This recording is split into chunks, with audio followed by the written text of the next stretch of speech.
Hello friends, welcome back to my channel.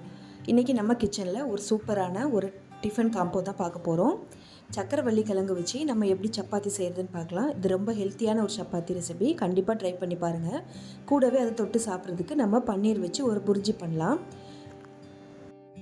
Already நம்ம சேனலில் egg bhurji எப்படி செய்கிறதுன்னு பார்த்துருக்கோம். இப்போ அதே மாதிரி பன்னீர் வச்சு எப்படி செய்கிறதுன்னு இன்றைக்கி பார்க்கலாம். இது ரொம்ப சிம்பிளான மெத்தட் தான் செய்ய போகிறோம். நம்ம வெறுமனையாக சக்கரவள்ளி கிழங்கு அவிச்சு கொடுத்தோன்னா பசங்க கூட விரும்பி சாப்பிட மாட்டாங்க. இந்த மாதிரி நீங்கள் சப்பாத்தியாக செஞ்சு கொடுக்கும்போது அதோட பெனிஃபிட்டும் நம்மளுக்கு முழுசாக கிடைக்கும். வீடியோக்குள்ளே போகிறதுக்கு முன்னாடி என்னோடய சேனலை சப்ஸ்கிரைப் பண்ணாதவங்க மறக்காமல் சப்ஸ்கிரைப் பண்ணிக்கோங்க. பக்கத்தில் இருக்க ஆல்ன்ற ஆப்ஷனை கிளிக் பண்ணிக்கோங்க. அப்போ தான் நான் போடுற வீடியோ உங்களுக்கு நோட்டிஃபிகேஷனில் வரும். வாங்க இப்போ ஃபஸ்ட்டு இந்த சக்கரவள்ளி கிழங்கு சப்பாத்தி எப்படி செய்கிறதுன்னு பார்க்கலாம். நான் இன்றைக்கி 1/2 கிலோ அளவுக்கு கோதுமை மாவு எடுத்திருக்கேன். உங்களுக்கு எவ்வளோ தேவையோ அந்தளவுக்கு நீங்கள் மாவு எடுத்துக்கலாம். இப்போ இந்த மாவு கூட கொஞ்சமாக உப்பு சேர்த்துக்கோங்க.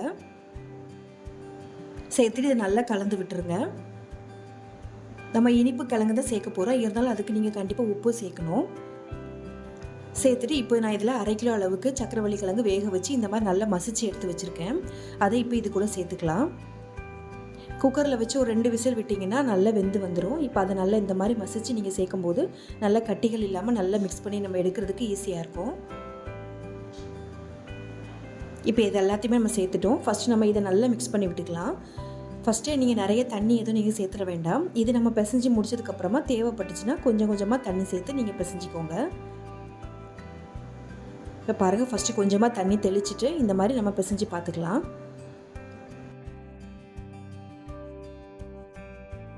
இப்போ பாருங்கள், நான் இந்த அளவுக்கு நல்லா சப்பாத்தி மாவு பதத்தில் நல்லா பிசைஞ்சு எடுத்துருக்கோம். நம்ம கிழங்கு சேர்த்துருக்கிறதுனால நல்லா சாஃப்டாகவே இருக்கும். இதை ஒரு 10லேருந்து 15 நிமிஷம் நல்லா ஊற விட்டுருங்க. இப்போ பாருங்கள், ஊறினதுக்கப்புறம் இந்த மாதிரி நான் சப்பாத்தி மாதிரி நல்லா தட்டி இந்த மாதிரி எடுத்துருக்கோம். இப்போ இதை நம்ம கல்லில் போட்டு எடுத்துக்கலாம். இப்போ கல் சூடானதும் நீங்கள் தேவையான அளவுக்கு எண்ணெய் ஊற்றிக்கோங்க. எண்ணெய் இல்லைன்னா இதில் நெய் கூட நீங்கள் சேர்த்துக்கலாம். பட்டர் கூட சேர்த்தா கூட இது ரொம்ப நல்லாயிருக்கும். இப்போ எண்ணெய் ஊற்றிட்டு நல்லா சூடானதுக்கப்புறமா நம்ம சப்பாத்தியை போட்டுக்கலாம். சப்பாத்தி ஒரு 1 நிமிஷம் மட்டும் ஒரு சைடு நல்லா வேக விட்டுக்கோங்க. இப்போ 1 நிமிஷம் ஆனதுக்கப்புறமா திருப்பி விட்டுக்கோங்க. திருப்பி விட்டுட்டு மறுபடியும் ஒரு 1 நிமிஷம் வேக வச்சுக்கலாம். இது நம்ம ரொம்ப நேரம் வேக வைக்கணும்னு அவசியம் இல்லை. ரொம்ப நேரம் வேக வச்சிங்கன்னா ஒரு சப்பாத்தி ஒரு மாதிரி மொடன்னு ஆகிடும்.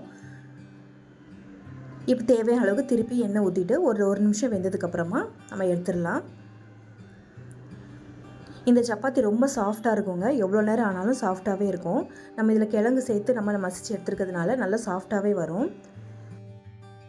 இப்போ பாருங்கள், நம்மளோட சக்கரவள்ளி கிழங்கு சப்பாத்தி ரெடி ஆயிடுச்சு. இது நீங்கள் கண்டிப்பாக ட்ரை பண்ணி பாருங்கள். இப்போ பாருங்கள், நம்ம பிச்சு காட்டுற எவ்வளோ சாஃப்டாக இருக்குன்னு பாருங்கள். இது இப்போ நம்ம எவ்வளோ நேரம் ஆனாலும் இந்த மாதிரி தான் சாஃப்டாகவே இருக்கும். நமக்கு காஞ்சிலாம் எதுவும் போகாது. இப்போ வாங்க, இது தொட்டு சாப்பிட்ற மாதிரி பன்னீர் வச்சு பன்னீர் புர்ஜி எப்படி செய்யறதுன்னு பார்க்கலாம். அதுக்கு நீங்கள் கடாயில் 2லேருந்து 3 டேபிள் ஸ்பூன் அளவுக்கு எண்ணெய் ஊற்றிக்கோங்க.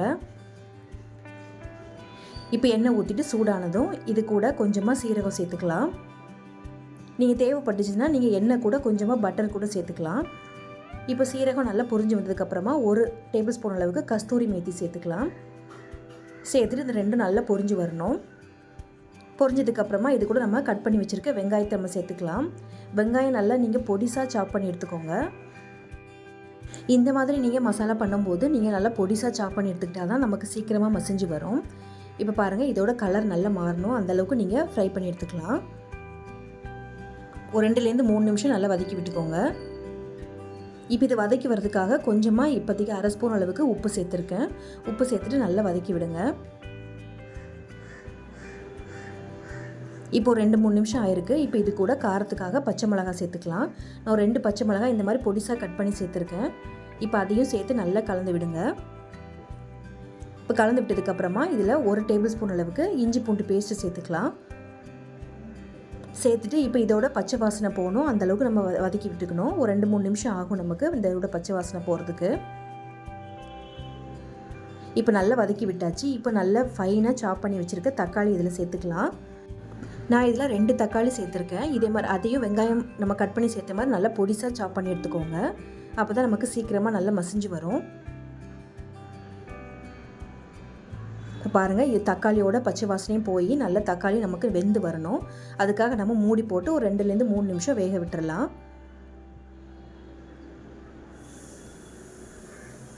இப்போ பாருங்கள் ஒரு 2-3 நிமிஷம் ஆயிடுச்சு. நமக்கு தக்காளியும் நல்லா வெந்து வதங்கி வந்திருக்கு. இப்போ இந்த சமயத்தில் நமக்கு இதுக்கு தேவையான அளவுக்கு நம்ம மசாலா எல்லாம் சேர்த்துக்கலாம். 1 டீஸ்பூன் அளவுக்கு மஞ்சள்தூள் சேர்த்துக்கோங்க. கூடவே 1 ஸ்பூன் அளவுக்கு தனி மிளகாத்தூள் சேர்த்துக்கலாம். நம்ம ஏற்கனவே பச்சை மிளகாவும் சேர்த்துருக்கோம், அதனால் காரத்துக்கு ஏற்ற மாதிரி சேர்த்துக்கோங்க. இது கூட 2 ஸ்பூன் அளவுக்கு மல்லித்தூள் சேர்த்துக்கோங்க. நீங்கள் 1 ஸ்பூன் அளவுக்கு மிளகாத்தூள் சேர்த்திங்கன்னா 2 ஸ்பூன் அளவுக்கு மல்லித்தூள் சேர்த்துக்கோங்க. கூடவே 1/2 ஸ்பூன் அளவுக்கு கரம் மசாலா சேர்த்துக்கலாம். சேர்த்துட்டு இதில் தேவையான அளவுக்கு கடலை மாவு சேர்த்துக்கலாம். நான் இன்றைக்கி 2 ஸ்பூன் அளவுக்கு கடலை மாவு எடுத்திருக்கேன். கடலை மாவு சேர்த்துட்டு நல்லா மிக்ஸ் பண்ணி விடுங்க. இப்போ இந்த கடலை மாவு மசாலா எல்லாமே நமக்கு நல்லா வெந்து வரணும். அதோட பச்சை வாசனை எல்லாமே போகணும். ஏன்னா நான் இதில் வந்து கடலை மாவு வறுத்து எதுவும் நான் சேர்க்கல, அப்படியே தான் சேர்த்துருக்கேன். இப்போ இந்த நல்ல வெந்து வர்றதுக்காக இதில் ஒரு 1/2 டம்ளர் அளவுக்கு தண்ணி சேர்த்துக்கோங்க. தண்ணி சேர்த்துட்டு நல்லா கலந்து விட்டுருங்க.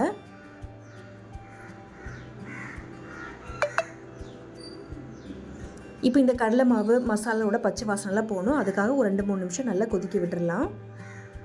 இதில் கடலை மாவோட பச்சை வாசனைலாம் போனால் தான் நமக்கு டேஸ்ட்டும் நல்லாயிருக்கும். இப்போ பாருங்கள் நல்லா வெந்து வந்திருக்கு.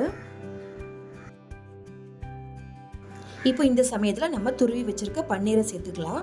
நான் 200 கிராம் அளவுக்கு பன்னீர் எடுத்திருந்தேன். இப்போ அதே இதில் மேலே சேர்த்துக்கலாம். சேர்த்துட்டு நல்லா மிக்ஸ் பண்ணி விடுங்க. 200 கிராம் அளவுக்கு பன்னீர் எடுத்தாலே நீங்கள் 4லேருந்து 5 பேர் தாராளமாக சாப்பிட்லாங்க, கரெக்டாக இருக்கும். இப்போ நல்லா கலந்து விட்டுட்டு இதில் 1/2 கப் அளவுக்கு பால் சேர்த்துக்கலாம். நான் காய்ச்சி ஆற வச்சு எடுத்துருந்த பாலை இதில் சேர்த்துருக்கேன். 1/2 கப் அளவுக்கு சேர்த்துக்கோங்க. நீங்கள் இதில் பால் சேர்க்கும் போது ரொம்ப க்ரீமியாக ரொம்ப நல்லாயிருக்கும். சேர்த்துட்டு நல்லா கலந்து விட்டுருங்க. கலந்து விட்டுட்டு இந்த சமயத்தில் உப்பு தேவைப்பட்டுச்சுன்னா கொஞ்சமாக சேர்த்துக்கோங்க. சேர்த்துட்டு இதையும் நல்லா கலந்து விட்டுடலாம். இப்போ இது நல்லா கலந்து விட்டுட்டு மூடி போட்டு ஒரு 3 நிமிஷம் நல்லா வேக விட்டுருங்க. அடுப்பை ஃபுல்லாக சிம்லேயே வச்சுக்கோங்க. ஏன்னா இதில் நம்ம பன்னீர் பால்லாம் சேர்த்துருக்கிறதுனால சீக்கிரமாக நமக்கு அடி பிடிச்சிரும். அதனால் சிம்லேயே வச்சுட்டு நல்லா கொதிக்க விட்டுருங்க. இப்போ பாருங்கள் ஒரு 3 நிமிஷம் கழித்து நமக்கு நல்லா ரெடியாகி வந்திருக்கு.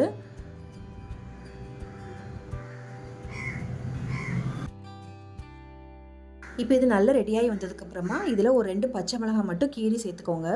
கடைசியாக சேர்க்கும்போது இதோட ஃப்ளேவர் நல்லாயிருக்கும் நமக்கு சேர்க்கும்போது. கூடவே கொஞ்சமாக நீல வாக்கில் கட் பண்ண இஞ்சி துண்டையும் இதில் சேர்த்துக்கோங்க.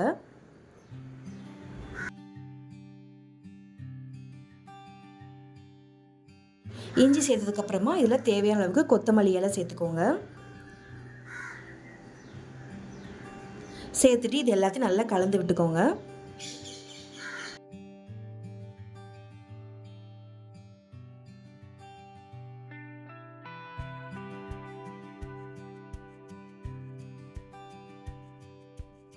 இப்போ இது கூட லாஸ்ட்டாக ஒரு தாளிப்பு மட்டும் ரெடி பண்ணி நம்ம சேர்த்துக்கலாம்.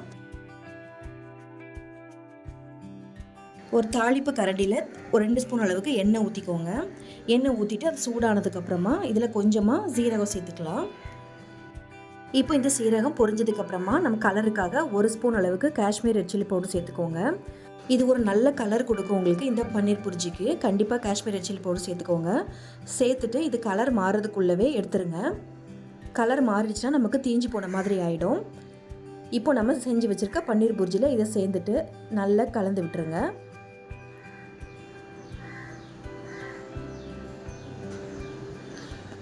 அவ்வளோதாங்க, நம்மளோட சூப்பரான பன்னீர் புர்ஜி ரெடி ஆயிடுச்சு. இது ரொம்ப சிம்பிளாக தாங்க இருக்கும் செய்கிறதுக்கு. இது சப்பாத்தி, பூரி, நான் எல்லாத்துக்கூடயும் சாப்பிட்றதுக்கு ரொம்ப நல்லாயிருக்கும். கண்டிப்பாக ட்ரை பண்ணி பாருங்கள். என்னோட இந்த வீடியோ உங்களுக்கு பிடிச்சிருந்ததுன்னா மறக்காமல் லைக் பண்ணி ஷேர் பண்ணிக்கோங்க. தேங்க்ஸ் ஃபார் வாட்சிங்.